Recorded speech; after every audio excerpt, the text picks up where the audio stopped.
What's up, Wildcats? Welcome back to this week's edition of Cats on Camera. I'm Ricky Delgado-Martinez. And I'm Brooklyn Briggs, and thank you for joining us. This week, our guest comes from Santa Rosa, California. He graduated from Chico State in 2002 with his bachelor's in physical education, and then stayed to earn his master's in kinesiology in 2004. Before joining the Chico State Athletic Training staff in 2006, Devin spent time working at Notre Dame de Namur in Belmont, California, and also at Sacramento State. Let's welcome my guy, Devin Tacla, to Cats on Camera. Hi, Devin. Welcome to Cats on Camera. Thank you so much for coming onto the show. Thank you for having me. I really appreciate you guys reaching out, and I'm happy to do this and help in any way I can. So, Dev, how is the athletic training family transitioning through this COVID time? Well, athletic training, as you know, is very much a hands-on profession. So we've been impacted significantly. We obviously aren't in the athletic training room right now, but what we are doing is we're trying to stay available to our student athletes via Zoom. So we open a virtual athletic training room. You can find the link to that on our athletics website. And our student athletes, we're available Monday through Friday. And our student athletes can drop in and come see us if they're having problems with their training. So we're still trying to do as much consultation as we can via the kind of telemedicine component, but it's very different, the day-to-day operations. Mm-hmm. So you graduated from Chico State in 2002 and then graduated with your master's in 2004. What made you want to become an athletic trainer?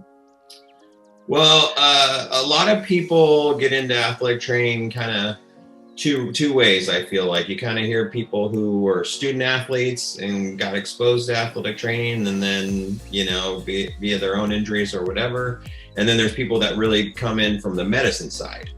For me, I was kind of the more traditional route. I was a student athlete and then had a few of my own injuries, got exposed to athletic training. And it kind of seemed like a good fit for me. I really didn't know a lot about the profession when I started, but I was very lucky to have some really high quality athletic trainers around me to help mentor me.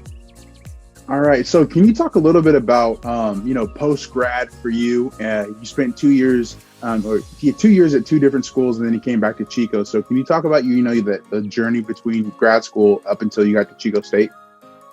Yeah, so after grad school, I actually stayed at Chico for a year. I was, done with school, stayed at Chico State, worked a lot like a kind of part-time graduate assistant type position, but not with the school component after I finished my degree. And then found my first, adult job leaving. I went to Notre Dame de Namur. I went there and, had a 15-minute interview and got an offer on site, and I took it. And so I was the only athletic trainer. I was in charge of everything. And it was, it was different. It was Division II, but it was also kind of like smaller scale, private school.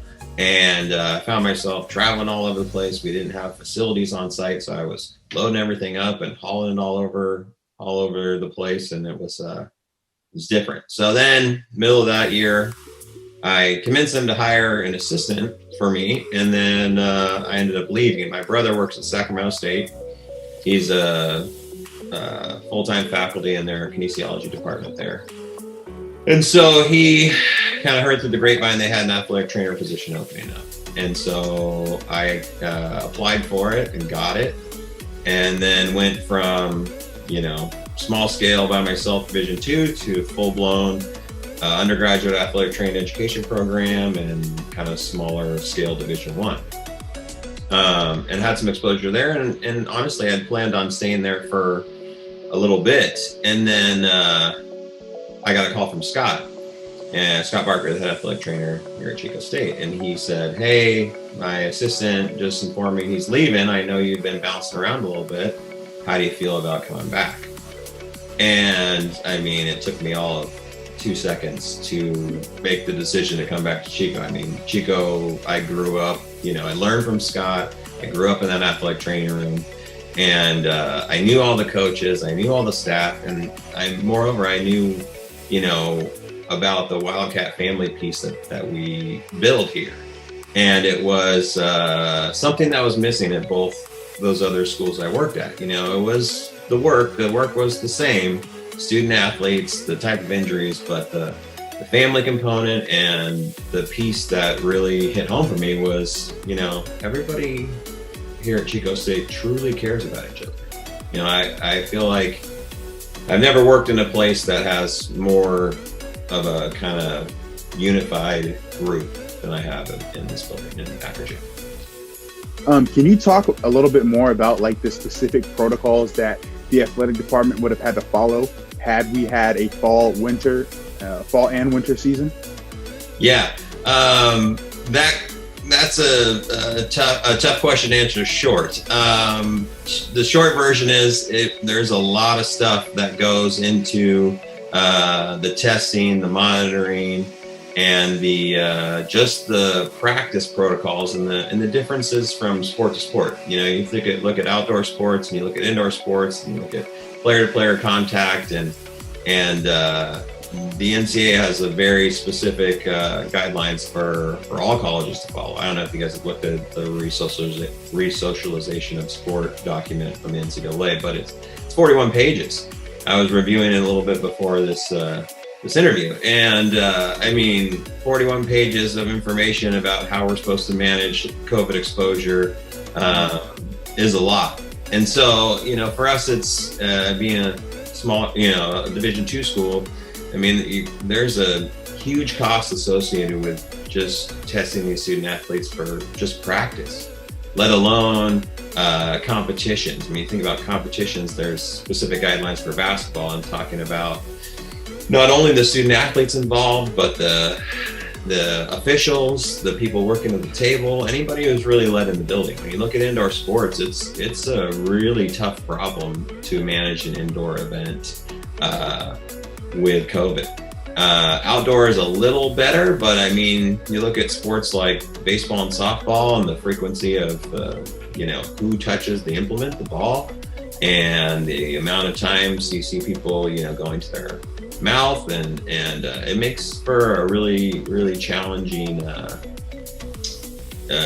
real big problem when we think about exposure. All right, so we have one final question that we have to ask.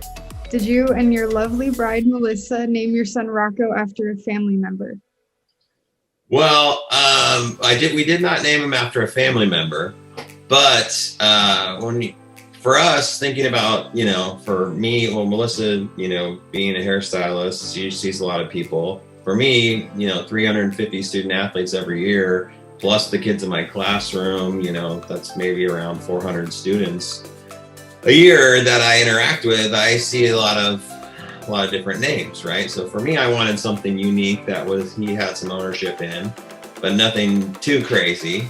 And so as we kind of started making our list, and working our way down, Rocco was one that I kind of put up there, and he kept making the cut for me. It's like, I like this one, and she had a couple that she liked, and I pushed a little bit. His middle name's Benny, and that has some family connection. Both of my grandfathers were Ben, and they went by Benny. And so that connection is on my side. Rocco is traditionally thought of as like a kind of an Italian name, but it also has some German influence. And Melissa's family is German. And so there's kind of a connection to her side with his first name a little bit. And then his middle name he gets from kind of my grandfather's side. And I don't know, picking a name's tough when you're sitting down with your spouse and they say, what do you think about this one? And I go, no, student athlete 3 years ago, but that one's out, So I could tell. Yeah, it gets kind of tough, It's it's human nature, but we kind of, you draw positive and negative associations with different names and people, and so some of them pull you away. All right, Dev. Well, hey, thank you so much. Like we said before we got on, it was nice getting to finally see you. It hasn't been since March, so. Yeah, likewise. I really appreciated seeing you guys, and I really enjoy the work you guys have been doing. With Cats on Camera, and I look forward to doing this again with you guys sometime. Yes. Thank you for inviting me. Thank you, Dev. Thank you. Thanks a lot.